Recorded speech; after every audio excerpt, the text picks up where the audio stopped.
இன்றைக்கு நாம் திருப்பிக் கொள்வோம். ரூத்தின் புஸ்தகத்தில் சொல்லியிருக்கிற ரூத்தினுடைய சரித்திரம், நகோமியுடைய சரித்திரத்திலே இருந்து நாம் கற்றுக்கொள்கிற ஒரு விஷயம் என்னவென்றால், அருமையான ஒரு தாய், அதே போல அருமையான ஒரு மாமியார், அதே போல அருமையான ஒரு மருமகள், இன்னும் சொல்லப்போனால் இயேசு கிறிஸ்துவுக்கு ஒரு முற்பாட்டியாக ஆண்டவரால் ஆசீர்வதிக்கப்பட்ட ஒரு நபர்தான் ரூத். ஆகவே அவருடைய வாழ்க்கையை நாம் எடுத்துக்கொள்ளும் பொழுது இந்த வாக்குத்தத்தமான வசனத்தின்படி தாவீதின் கூடாரத்தை, விழுந்து போன தாவீதின் கூடாரத்தை திரும்ப எடுத்து நான் அதை கட்டுவேன் என்று ஆமோஸ் தீர்க்கதரிசியின் மூலமாய் சொன்ன தெய்வம், இஸ்ரவேல் ராஜ்யம் மற்ற ராஜ்யங்கள் எல்லாம் விழுந்து போன போது ஆண்டவர் இஸ்ரவேல் ராஜ்யத்தை திரும்ப எடுத்து அதனுடைய ஸ்தானத்திலே அதை ஸ்தாபிப்பேன் என்று சொன்னவர் அதை அப்படியே செய்தார். அதே போலத்தான் ஆண்டவர் நம்முடைய வாழ்க்கையிலையும் குடும்பங்களிலேயும் ஒருவேளை தோல்விகள் ஏற்பட்டிருந்தால், அநேக குடும்பங்கள் வீழ்ச்சி அடைகிறது, அநேக ராஜ்யங்கள் வீழ்ச்சி அடைகிறது, அநேக தங்களுடைய வாழ்க்கையில அவர்கள் தொழிலிலே வீழ்ச்சி அடைகிறார்கள், அவருடைய வாழ்வு தோல்வி அடைகிறதை பார்க்கிறோம். ஆகவே வீழ்ச்சிக்கான காரணங்களை நாம் கண்டுபிடிக்க வேண்டியது அவசியம். வீழ்ச்சிக்கான காரணங்களை கண்டுபிடித்து அவைகளை நாம் சரிப்படுத்தும் பொழுது கர்த்தர் நம்மை மறுபடியும் அவர் பூர்வ ஸ்தானத்திலே ஸ்தாபிப்பதற்கு வல்லமையுள்ள தேவனாக இருக்கிறார். கரங்களை வைத்து கர்த்தரை மையப்படுத்துவோமா? ஆதி அன்பை விட்டாய் என்று உன் பேரிலே எனக்கு குறைவுண்டு என்று ஆண்டவர் எபேசு சபையை பார்த்து சொன்னார். ஆகவே அநேகர் நம்முடைய வாழ்க்கையிலே அந்த நாட்களிலே இருந்தது போல ஆவிக்குரிய நிலைமையிலே நான் இல்லை என்று சொல்லக்கூடிய நிலையிலே உங்கள் ஆவிக்குரிய ஜீவியம் விழுந்து போனதாக இருக்கலாம். அநேகர் முன் போல என்னுடைய குடும்பத்தில் சந்தோஷம் இல்லை, உறவுகள் விழுந்து கிடக்கிறது, கணவன் மனைவியிடையே உள்ளதான உறவிலே இன்றைக்கு வீழ்ச்சி ஏற்பட்டிருக்கலாம், பெற்றோர் பிள்ளைகளுக்கு இடையிலே உள்ளதான அந்த உறவுகளிலே வீழ்ச்சி ஏற்பட்டிருக்கலாம், அல்லது உங்களுடைய குடும்பத்தில் இன்னும் பலரோடு கூட உங்களுக்கு சரியான அன்பு உறவு இல்லாமல் அவைகளிலே நீங்கள் மகிழ்ச்சியற்ற நிலைமையிலே வாழ்ந்து கொண்டிருக்கலாம். அந்த நாட்கள் இருந்தது போல என் குடும்பம் இன்றைக்கு இல்லையே, அடிக்கடி ஒன்று கூடுவோம், அடிக்கடி சந்தோஷமாக நாங்கள் சேர்ந்து ஜெபம் பண்ணினோம், ஊழியத்துக்கெல்லாம் போனோம், அந்த அனுபவங்கள்லாம் இன்றைக்கு இல்லையே, அப்படிப்பட்ட ஒரு ஐக்கியம் இல்லாமல் இருக்கிறதே என்று நினைத்து நீங்கள் கவலைப்பட்டு கொண்டிருக்கலாம்.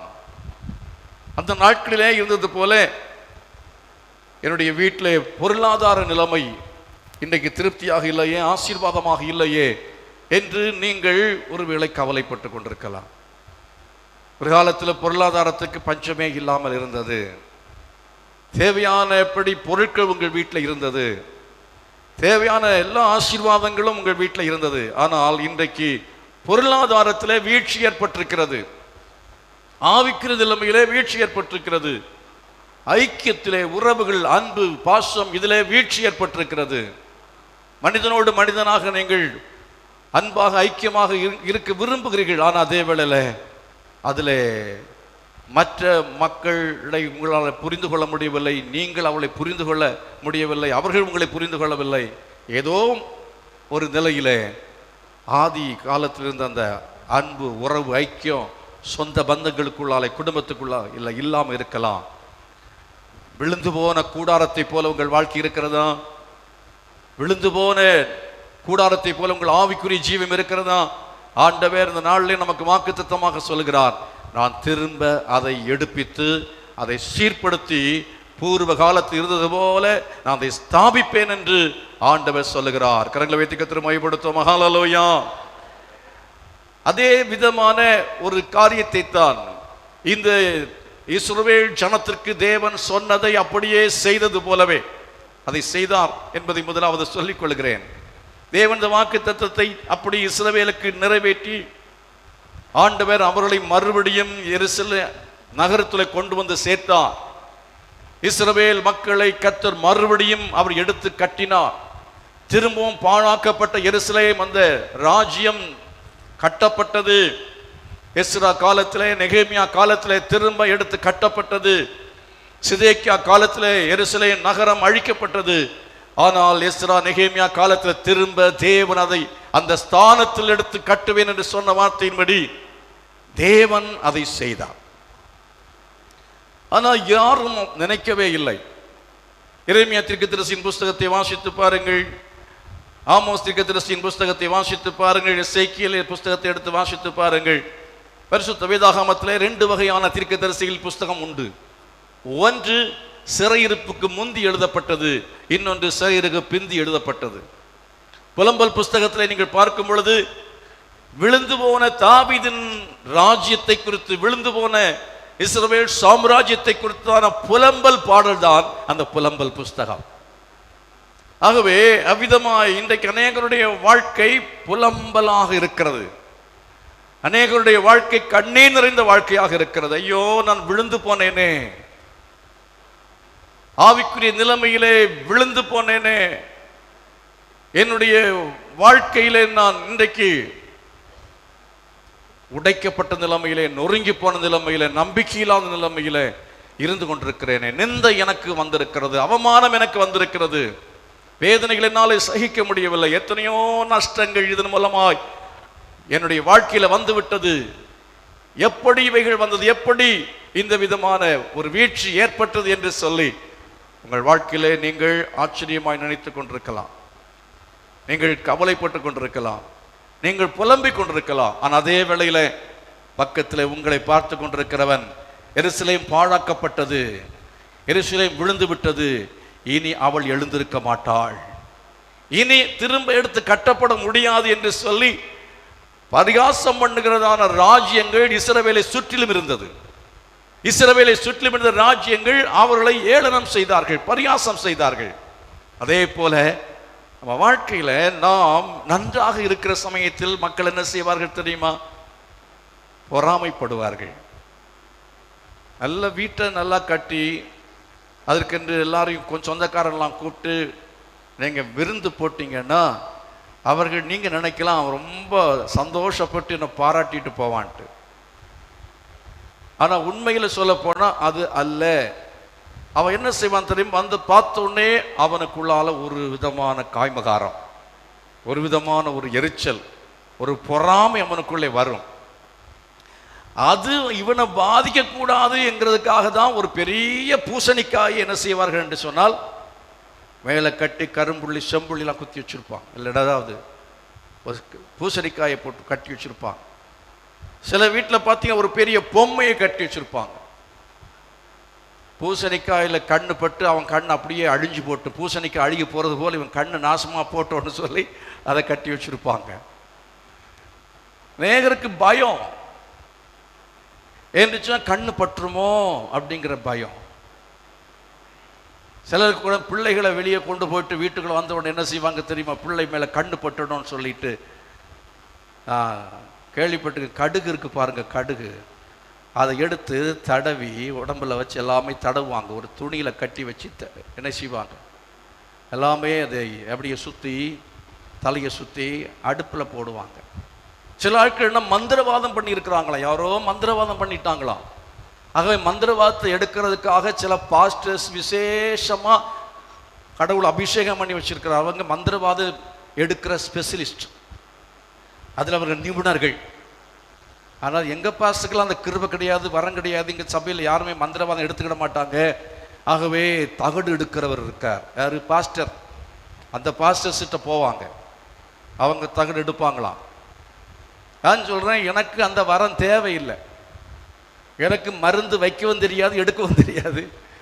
எனக்கு தகடு மந்திரவாதம் பண்ணவும் தெரியாது, எடுக்கவும் தெரியாது. ஆனால் ஒன்று தெரியும், மந்திரவாதமோ இந்த மருந்தோ ஒரு கிறிஸ்தவனை, ஒரு விசுவாசியை அது ஒருபோதும் அழிக்க முடியாது. கரங்களை உயர்த்தி கர்த்தரை மகிமைப்படுத்துவோம். உன் கூடாரம் விழுந்து போனதற்கு காரணம் மந்திரவாதம் அல்ல. மந்திரவாதத்தை செய்து உன் கூடாரத்தை விழச் செய்ய முடியாது. விசுவாசிக்கிறீங்களா? பாலாக்குங்கிறவன் பிலேயாமை அனுப்புகிறான். பிலேயாம் என்ன செய்ய வேண்டும்? அவன் தீர்க்கதரிசி. அவர் என்ன செய்ய வேண்டும் என்ற தீர்க்கதரிசி என்றால் இஸ்ரவேலின் தீர்க்கதரிசி அல்ல, இஸ்ரவேல் அல்லாத தீர்க்கதரிசிகள் அந்த காலத்தில் இருந்தார்கள். இஸ்ரவேல் மட்டும்தான் தேவ ஜனம் என்று நாம் நினைத்திருக்கிறோம். அது உண்மை அல்ல. இஸ்ரவேல் மக்கள் மாத்திரம்தான் யெகோவாவை வணங்கினார்கள் என்பதாக நாம் நினைக்கிறோம். இல்லை, அது அல்லாமல் யோபு இஸ்ரவேல் வம்சத்துக்கு உட்பட்டவர் அல்ல. இப்படி நிறைய பேர் உண்டு. மெல்கிசேதேக்கு என்னும் ஆசாரியர் என்று படிக்கிறோமே. இப்படி இஸ்ரவேல் அல்லாத மக்கள், ஆதாமுக்கு பின் சந்ததிகளில் வந்தவர்கள், சேம் காம் யாப்பேத்துக்கு பிறகு வந்ததான ஜனங்கள் உண்டு. அந்த அப்படிப்பட்டதான ஆட்கள்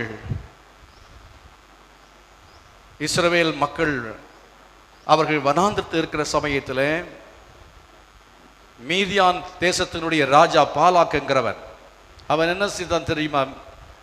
பிலேயாம் என்கிற ஒரு தீர்க்கதரிசி இருந்தான். அந்த தீர்க்கதரிசியை அழைப்பித்து, ஆட்களை அழைப்பித்து, உனக்கு நிறைய பணம் தருவேன், பொருள் தருவேன் என்று சொன்னான்.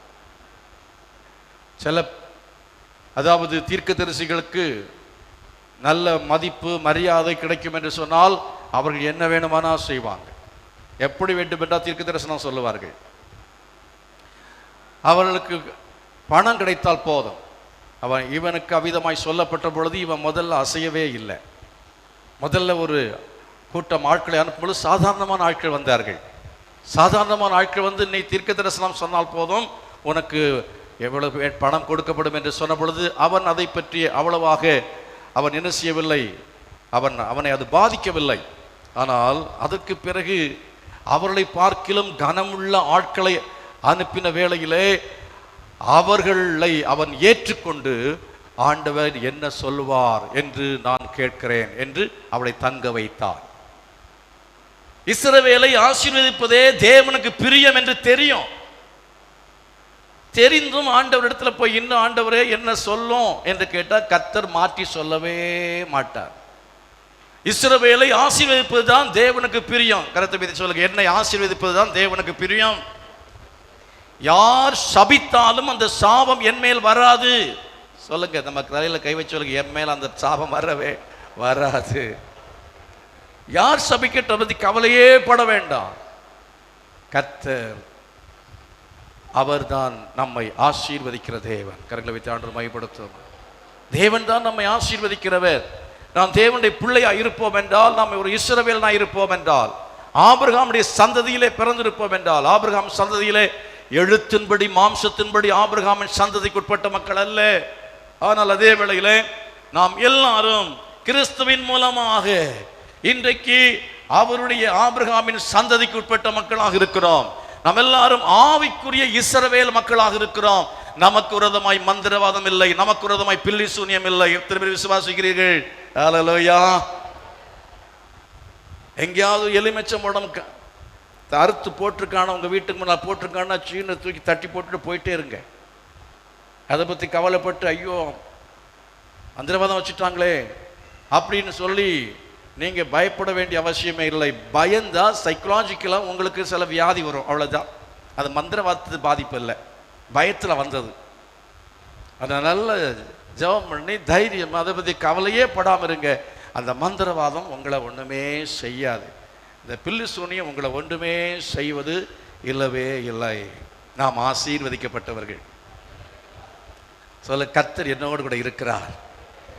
மரண பள்ளத்தாக்கு நடந்தாலும் நான் பயப்பட மாட்டேன், பொல்லாப்புக்கு பயப்பட மாட்டேன், தேவரீர் என்னோடு கூட இருக்கிறேன். 91ஆம் சங்கீதத்தை வாசித்து பாருங்கள். உன்னதமான மறைவில் இருக்கிறவர் சர்வ வல்லவருடைய நிழலில் தங்குவான். நான் கர்த்தரை நோக்கி, நீர் அடைக்கலம் என் கோட்டை, நான் நம்பி இருக்கிறவர் என்று சொல்லுவேன். அவர் உன்னை வேடனுடைய கண்ணிக்கும் என்று எழுதப்பட்டிருக்கு. அவர் என்னை வேடனுடைய கண்ணிக்கும் பாழாக்கும் கொள்ளை நோக்கும் அவர் தப்புவிப்பார். அவர் சிறகின் கீழே நம்ம என்ன செய்வார்? நாம் அடைக்கலம் கர்த்தர் வைத்திருப்பார். பக்கத்தில் 1000 பேரும் வலதுபுறத்தில் 10,000 பேரும் விழுந்தாலும் அது நம்மை அணுகவே அணுகாது. விசுவாசிக்கிற மக்கள் கரங்களை வைத்து கர்த்தரை மையப்படுத்துங்க. மந்திரவாதம் பில்லி சூனியம் ஒன்றும் அணுகவே அணுகாது. எத்தனை மந்திரவாதி வந்தாலும் சரி, எத்தனை பில்லி சூனியம் வச்சாலும் அது நம்மை மேற்கொள்ளவே மேற்கொள்ளாது. இந்த விசுவாசத்தில் உறுதியா இருங்க. என்கிட்ட கூட வந்து மந்திரம் வச்சிருக்கிறோம் பாஸ்டர், எங்கள் வீட்டில் ஜெபம் பண்ணுவாங்க, கூப்பிட வேண்டிய அவசியமே கிடையாது. நீங்கள் ஒழுங்காக டெய்லி ஜெபம் பண்ணி, டெய்லி குடும்ப ஜெபம் பண்ணி, டெய்லி வந்து வேதத்தை வாசித்து கர்த்தருடைய வழிகளின்படி உத்தமமாய் நடந்தால், வேதம் சொல்ல கர்த்தருடைய வார்த்தையின்படி நடக்கிற உத்தம மார்க்கத்தார்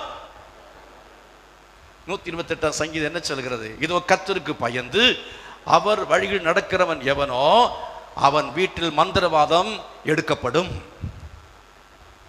மை மந்திரம் எல்லாம் இருந்தால் அது எல்லாத்தையும் ஆண்டவர் என்ன செய்வார்? அகற்றுவார்.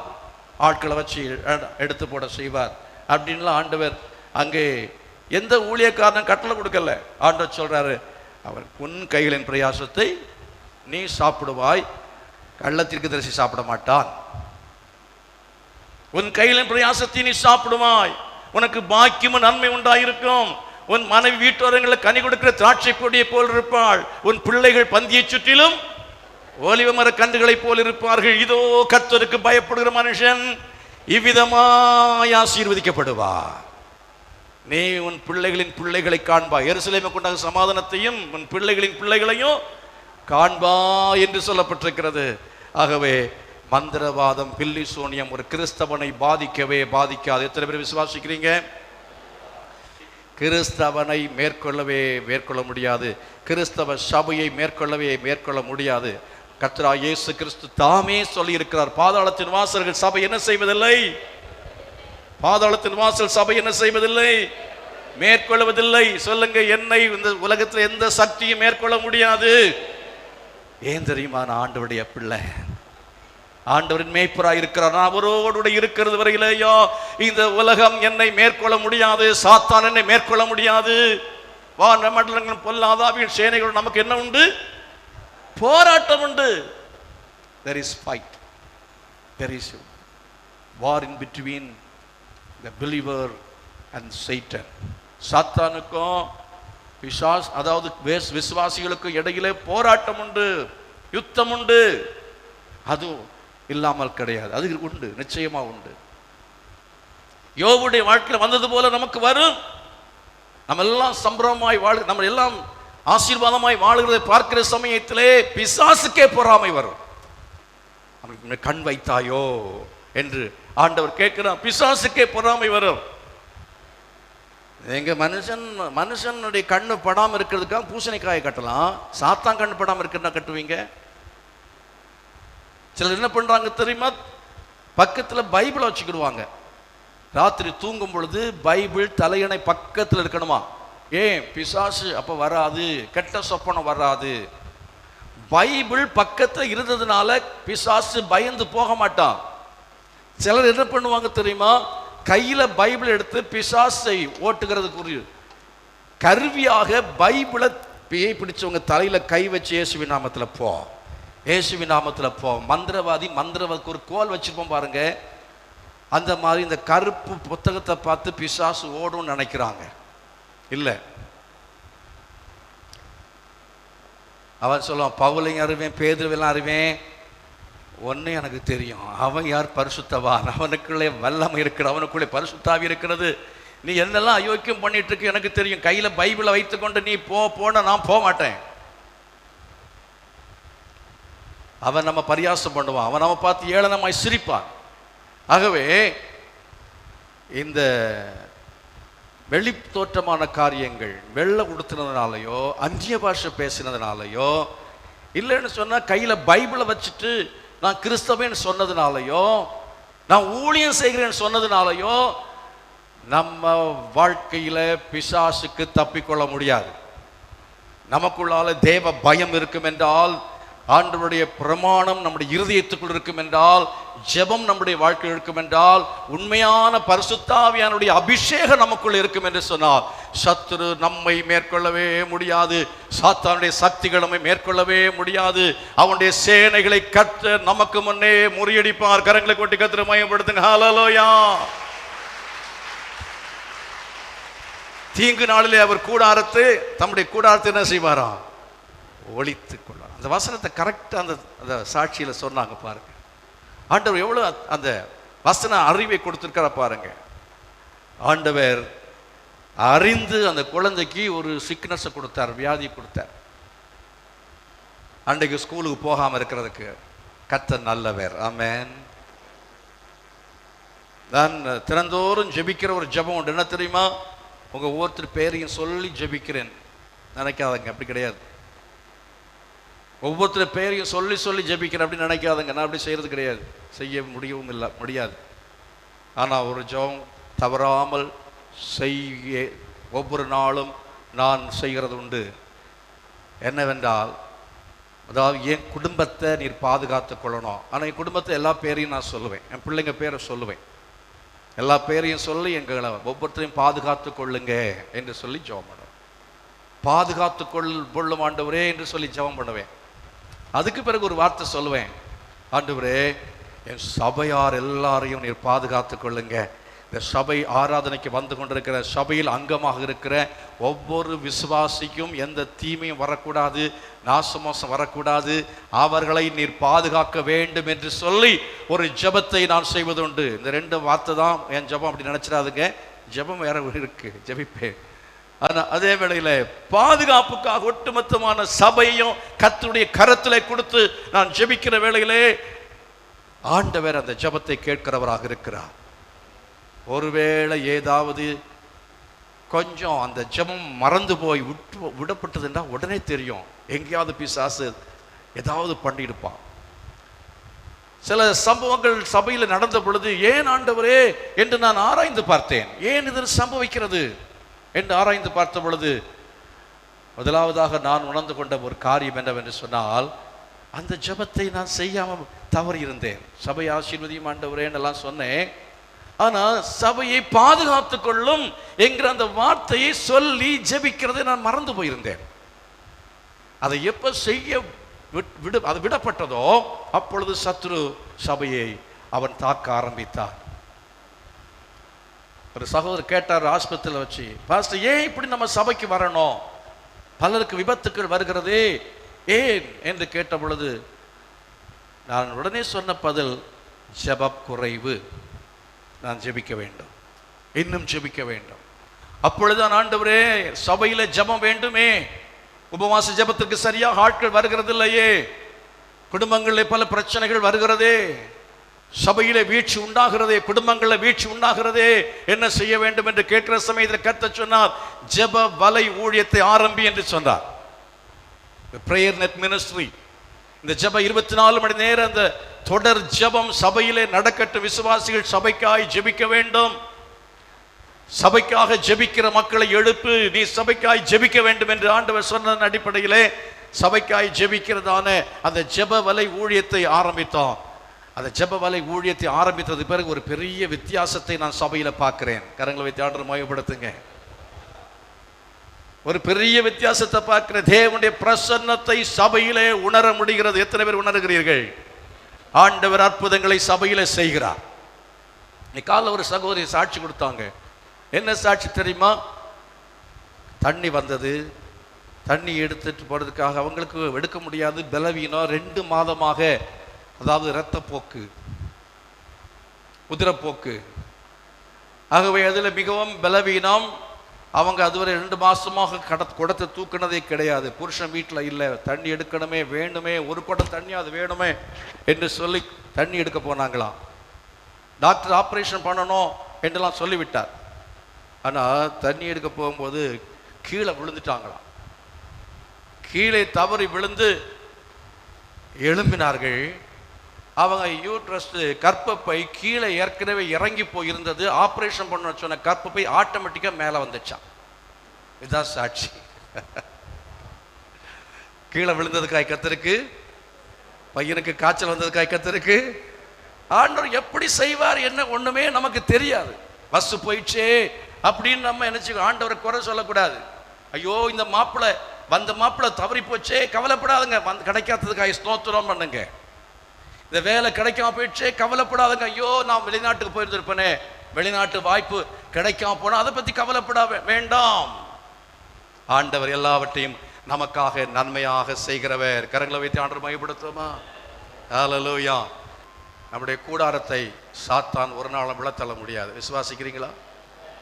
நம்ம கர்த்தருடைய பிள்ளைகளா இருக்கிறது வரையிலையும், உன்னதமானவரின் மறைவில் இருக்கிறது வரையிலையும் அவர் நமக்கு அடைக்கலமாக இருப்பார். அவர் நம்முடைய கோட்டையாக இருப்பார். அவருடைய கூடாரத்தின் மறைவு என்று சொல்வது எது தெரியுமா? தேவனுடைய சபை, the tabernacle. தேவனுடைய சபையிலே நீங்கள் ஒழுங்காக இருக்கிறது வரையிலையும், தேவனுடைய சபையில் இருக்கிறது வரையிலையும், ஜெபம் பண்ணுகிறவர்களாக இருக்கிறது வரையிலையும், தேவனுடைய வசனத்தை வாசிக்கிற மக்களாக, தியானிக்கிற மக்களாக, கைக்கொள்ளுகிற மக்களாக இருக்கிறது வரையிலையும், அவருடைய பரிசுத்த பிரசன்னத்துக்குள்ளே நீங்கள் இருக்கிறது வரையிலேயும் பிசாசு உங்களை உங்கள் குடும்பத்தையும் விழச் செய்யவே முடியாது. உங்கள் கூடாரம் விழுந்து போவதில்லை. ஹல்லேலூயா. எங்கே ரூத்தின் புஸ்தகத்தில் வாசிக்கிறோம், ஒரு மாமியாரை பற்றி பார்க்கிறோம், ஒரு மருமகளை பற்றி பார்க்கிறோம். இந்த மாமியாருடைய வாழ்க்கையை நீங்கள் கவனிக்கிற சமயத்தில் அவளுடைய கணவன் எலிமெலேக்கு இறந்து போனான் என்று 3ஆம் வசனம் சொல்கிறது. அவளும் அவருடைய 2 குமாரரும் மாத்திரம் இருந்தார்கள். அவர்களுடைய குமாரர்களுக்கு திருமணம் செய்யப்பட்டது. இந்த பிள்ளைகள் 2 பேரும், அந்த ஸ்திரீ தன் குமாரர் இருவரையும் தன் புருஷனையும் இழந்து தனித்தவளானாள் என்று சொல்லப்பட்டிருக்கிறது. கூடாரம் விழுந்து போயிற்று. கூடாரம் விழுந்து போயிற்று. கூடாரம் விழுந்து போய் அவள் தனித்தவளாய் நிற்கிறதை பார்க்கிறோம். 2 மருமக்கள்மார், அவர்களும் விதவைகள், இவளும் விதவையாக இருக்கிற ஒரு பரிதாபமான நிலைமை ஏற்பட்டது. இந்த நிலைமைக்கு காரணம் என்னவென்று சொன்னால், அவர்கள் எருசலேமிலிருந்து மோவாபுக்கு போனார்கள். அதுதான் காரணம். ஆண்டவரை அறிந்து கொண்ட தேவனுடைய பிள்ளை ஆண்டுடைய சமூகத்தை விட்டு விலகி செல்லும் பொழுது, தேவ சமூகத்தை விட்டு விலகி செல்லும் பொழுது கர்த்தர் அந்த கூடாரங்களை விழுந்து போக செய்வார். உங்கள் வாழ்க்கையில வீழ்ச்சி உண்டாகும். நீங்கள் தேவனை விட்டு உலகத்துக்கு போகும் பொழுது, பரிசுத்தத்தை விட்டு பாவத்தை நாடி செல்லும் பொழுது, ஆவிக்குரிய ஜீவத்தை விட்டுவிட்டு நீங்கள் உல்லாசமாய் உலக பிரகாரமாய் ஜீவிக்கும் பொழுது கர்த்தர் நம்முடைய கூடாரங்களை விழுந்து போக செய்வார் என்பதை மறந்து போகவே கூடாது. ஆனால் அவர் செய்த காரியம் என்ன தெரியுமா? இந்த நகோமி என்ன செய்தாள்? அவள் ஒரு தீர்மானம் எடுத்தாள். மோவாப் தேசத்திலிருந்து திரும்பி வரும்படி எழுந்து அவள் புறப்பட்டாள். எங்கே? எருசலேமுக்கு போகும்படி புறப்பட்டாள். இன்றைக்கு இந்த தேவ சமூகத்தில் கூடியிருக்கிற நாம் ஒரு தீர்மானத்தை எடுக்க வேண்டும். ஆண்டவரே, நான் உம்மை விட்டு விலகினதான பாவத்தை மன்னிப்பீராக. உம்மை விட்டு விலகினதுனாலே, உம்முடைய அன்பை விட்டு விலகினதுனாலே, பரிசுத்தத்தை விட்டு நான் பாவத்துக்கு சென்றதுனாலே, என் வாழ்க்கையில பின்மாற்றம் வந்ததுனாலே, உம்முடைய அன்பை விட்டு உலக அன்பை நான் தேடி சென்றதுனாலே என் வாழ்க்கை நஷ்டம் அடைந்திருக்கிறது, என் வாழ்க்கையில வீழ்ச்சி ஏற்பட்டிருக்கிறது. ஆனாலும் திரும்பவும் என்னுடைய வாழ்க்கையை எடுத்து கட்ட முடியும், என் கூடாரத்தை எடுத்து நிறுத்த முடியும் என்கிற விசுவாசத்தோடு கூட இன்றைக்கு மனம் திரும்புகிறேன் என்று சொல்லுகிற ஒவ்வொருடைய வாழ்க்கையிலையும் கர்த்தர் மகா பெரிய அற்புதத்தை செய்ய போகிறார். விசுவாசத்தோடு தேவ சமூகத்தை எழுப்பி நிற்போமாக. எல்லாரும் எழுப்பி நின்று, ஆண்டவரே, என் குடும்பத்தை நீர் கட்ட வேண்டும். கேளுங்க, ஐயோ வைத்து சொல்லுங்க, ஆண்டவரே, என் கூடாரம், என் ஆவிக்குரிய ஜீவியம் பகர்க்கப்பட்டு கிடக்கிறது, இடிந்து கிடக்கிறது, எருசலேமில் மதில்கள் மேல் நரிகள் சுற்றி திரிகிறது என்று வேதம் சொல்கிறது போல நம்முடைய வாழ்க்கையிலே நாம் இடிக்கப்பட்டவர்களாக, நொறுக்கப்பட்டவர்களாக, நம்பிக்கையற்றவர்களாக, வீழ்ச்சி அடைந்தவர்களாக, தோல்வியோடு கூட, புலம்பலோடு கூட, கண்ணீரோடு கூட வாழ்ந்து கொண்டிருக்கலாம். தேவ சமூகத்தில் கரத்தை வைத்து ஒப்புக் கொடுப்போம். ஆண்டவரே, அந்த நகோமி எழுந்து புறப்பட்டது போல நானும் புறப்பட வேண்டும். இன்றைக்கு அதை செய்ய நான் தீர்மானிக்கிறேன். நாளை அல்ல, இன்றைக்கே பாவத்தை விட்டு மனம் திரும்ப விரும்புகிறேன். என் பழைய ஜீவியத்தை விட்டு மனம் திரும்ப விரும்புகிறேன். எந்தெந்த பாவத்தை வெறுக்கிறீரோ, எந்த எந்த ஆண்டவரை உலக பிரகாரமான சுத்தமான காரியங்களை விட்டுவிட வேண்டும் என்று விரும்புகிறீரோ, அதை விட்டு நான் புறப்பட்டு எருசலேமுக்கு கடந்து வர விரும்புகிறேன்.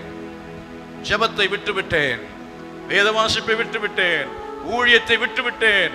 ஆண்டவரே, இன்று முதல் நான் அதை செய்ய தீர்மானிக்கிறேன், அதை செய்ய தீர்மானிக்கிறேன். எத்தனை பேர் சொல்ல எத்தனை பேர் ஒப்புக் கொடுக்க விரும்புறீங்க? ஆண்டவரே, நான் ஒரு பின்மாற்றக்காரன், நான் ஒரு பின்மாற்றக்காரி, என்னை மன்னிங்கப்பா, என்னை மன்னிங்க. முன்பு நான் அதிக நேரம் ஜெபம் பண்ணுவேன், அதிக நேரம் வேதம் வாசிப்பேன், அதிகமாக உபவாசிப்பேன், அதிகமாக நான் ஊழியம் செய்வேன், யாரை பார்த்தாலும் சுவிசேஷம் சொல்லுவேன். ஆனா இப்பொழுது நான் மோவாபின் வாழ்க்கையில வந்து விட்டது, மோவாபின் வாழ்க்கையில வந்து விட்டது. வசதியை தேடி நான் போனேன், உல்லாசத்தை தேடி நான் போனேன், உலக நண்பர்களை நான் தேடி போனேன். என் வாழ்க்கை பாழாய் கிடக்கிறது, என்னை நீர் திரும்ப எடுத்து கட்டுவீராக என்று சொல்லி கேட்பான். திரும்பி வந்த நகோமியுடைய வாழ்க்கை அது கட்டப்பட்டது. திரும்பி வந்த நகோமியுடைய வாழ்க்கை அது கட்டப்பட்டது. ரூத்துக்கு ஒரு வாழ்வு கிடைத்தது. அவள் இயேசு கிறிஸ்துவனுடைய முற்பாட்டியாக மாறினாள். கரங்களை கொட்டி கர்த்தரை மகிமைப்படுத்துவோம். ஹல்லேலூயா. உங்களுக்கும் அதே விதமான ஆசீர்வாதத்தை அவர் தருவதற்கு வல்லமுள்ள தேவனாக இருக்கிறார். விசுவாசிக்கிறீங்களா? உங்களை கர்த்தர் திரும்ப எடுத்து கட்டப் போகிறார். உங்கள் வாழ்க்கையில கர்த்தர் ஆசீர்வாதமான ஒரு நிலைமை கர்த்தர் செய்வார். நல்ல கை வைத்து ஆண்டவரே என்று சொல்லி, என்னென்ன ஏரியால வீழ்ச்சி ஏற்பட்டு எங்கெங்க குடும்பத்துல தோல்வி இருக்கிறது, எந்தெந்த இடத்துல நீங்கள் வேதனையோடு இருக்கிறீர்கள், புலம்பி அழுது கொண்டிருக்கிறீர்கள், அந்த காரியத்தை கர்த்தர் காண்கிற கையை வைத்து ஜெபம் பண்ணி ஆண்டவருடைய கரத்துல ஒப்பு கொடுங்க. கர்த்தாவே, குடும்பத்தை ஒப்பு கொடுக்கிறேன், என் குடும்பத்தை ஒப்பு கொடுக்கிறேன் ஆண்டவரே. ஓ ஹல்லேலூயா. என் சரீர ஆரோக்கியத்துல ஆண்டவரே குறைவு ஏற்பட்டிருக்கிறது. ஒரு காலம் நல்ல ஆரோக்கியமாக இருந்தேன், இப்ப ஆரோக்கியமா இல்ல. நான் சந்தோஷமா இருந்தேன், இப்ப சந்தோஷமா இல்ல. என்னை ஒப்பு கொடுக்கிறேன். என் பாவங்களை மன்னியும், என் அக்கிரமங்களை மன்னியும். தகப்பனே, உம்மை நோக்கி ஜெபிக்கிறோம் ஐயா.